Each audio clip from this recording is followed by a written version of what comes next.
آج ہم آپ کو بتائیں گے نظریے کی تعریف۔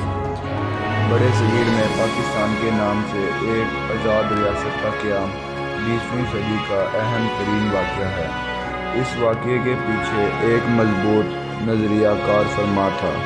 نظریہ کے لیے انگریزی میں ایڈیالوجی کا لفظ استعمال ہوتا ہے۔ نظریہ لفظ نظریہ اپنی تعریف اور معنی کے لحاظ سے ابتدائی سے سماجی دانشوروں کے درمیان اختلاف رائے کا باعث رہا ہے۔ مختلف اداروں کے مکاتب، فکر و محققین نے اسے اپنے اپنے انداز میں بیان کیا ہے۔ معنی کے لحاظ سے نظریہ سے مراد سوچ یا مقصد ہے، جبکہ اصطلاحی معنوں میں نظریہ کی تعریف اس طرح بھی کی جا سکتی ہے: کسی شے کو وجود میں لانے کے لیے ذہن میں جو سوچ، فکر اور نقشہ ابھرتا ہوا قائم ہوتا ہے، نظریہ کہلاتا ہے۔ کسی بھی مقصد کے حصول کے لیے بنایا گیا فکری خاکہ نظریہ کہلاتا ہے۔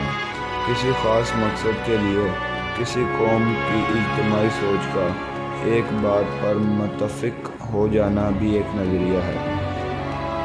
ایسی بات جو لوگوں کو متحد کر کے اس کے حصول کی کوشش پر آمادہ کر دے، نظریہ کہلاتی ہے۔ نظریہ سے مراد ایسا ضابطہ یا پروگرام ہے جس کی بنیاد فلسفہ تفکر پر رکھی گئی ہے اور انسانی زندگی کے مختلف پہلوؤں مثلاً سیاسی، معاشرتی اور تہذیبی مسائل کے حل کے لیے کوئی لائحہ عمل بنایا گیا ہو۔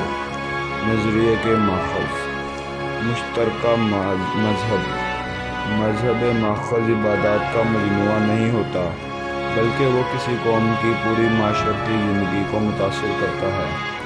19ویں صدی میں بڑے صغیر پاک و ہند میں کئی ہندو تحریکوں مثلاً آریہ سماج اور برہمو سماج وغیرہ نے جنم لیا، جن کا مقصد ہندوازم کی اشاعت اور مسلمانوں کو نیچا دکھانا تھا۔ آریہ سماج کے بانی پنڈت دیانند سرسوتی نے توحید کر دی تھی۔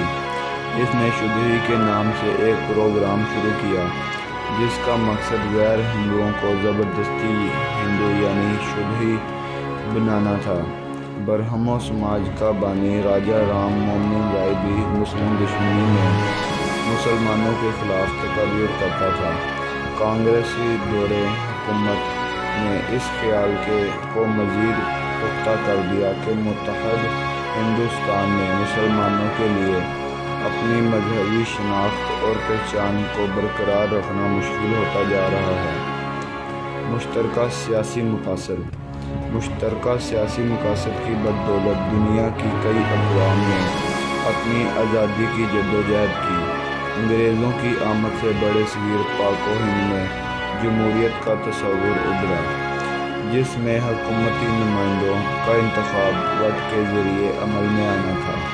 آبادی کے لحاظ سے مسلمان بڑے صغیر پاک و ہند میں اقلیت میں تھے، لہذا حکومت میں مسلمانوں کا حصہ بھی تھوڑا تھا۔ نئے سیاسی نظام نے جو شعور دیا تھا، اس کی وجہ سے مسلمانوں کا تشخص ابھرنے لگا۔ مشترکہ تعلیمی مقاصد: مشترکہ تعلیمی مقاصد بھی کسی قوم کے نظریے کے ماخذ ہوتے ہیں۔ انگریزوں نے بڑے صغیر پر قبضے کے بعد ایسا نظام تعلیم متعارف کرایا جس میں انگریزی زبان کو مرکزی حیثیت حاصل تھی۔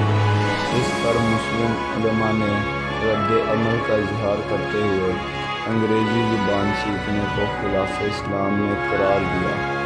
بیشتر مسلمانوں نے نئے نظام تعلیم کو رد کر دیا۔ یہ سب ایک نظریے کی بنیاد پر ہوا اور وہ نظریہ اسلام تھا۔ مشترکہ معاشی مقاصد بھی کسی قوم کے نظریے کے ماخذ ہوتے ہیں۔ 1865 کی جنگ آزادی کے بعد انگریزوں کی ہمدردی حاصل کرنے کے لیے ہندو انگریزوں کو یہ بات سمجھانے میں کامیاب ہو گئے کہ جنگ آزادی میں مسلمانوں کا تقرر زیادہ تھا اور میں بھی مسلمان دوبارہ